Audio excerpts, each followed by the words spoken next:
Publié aujourd'hui à 8h48, mis à jour à 11h40 si la présidente américaine de la Chambre des représentants Nancy Pelosi et la présidente taïwanaise Tsai Ing-wen au bureau présidentiel ATP le 3 août 2022.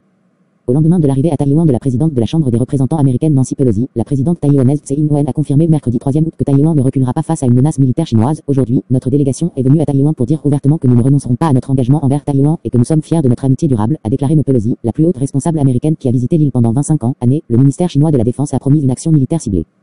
Avec une série de manœuvres autour de l'île. Selon les coordonnées publiées par l'armée chinoise, certaines des opérations militaires se dérouleront à 20 km au large de Taïwan. La porte-parole du ministère chinois des Affaires étrangères, Hua Chunying, a déclaré mercredi que les exercices militaires étaient nécessaires et légitimes pour répondre aux graves provocations de certains politiciens américains et séparatistes taïwanais. Le ministère chinois du Commerce a également annoncé des sanctions économiques, annonçant la suspension des exportations vers Taïwan de sable naturel.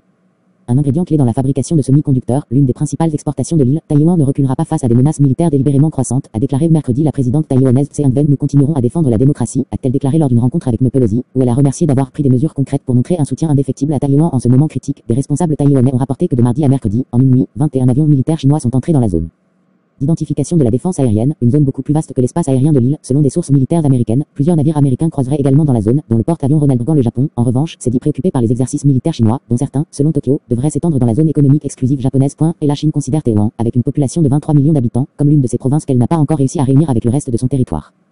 Depuis la fin de la guerre civile chinoise, Pékin s'oppose à toute tentative de donner aux autorités taïwanaises une légitimité internationale et s'oppose à tout contact officiel entre Taïwan et d'autres pays. Les États-Unis exercent également une incertitude stratégique en évitant de dire s'ils défendront militairement Taïwan en cas d'invasion.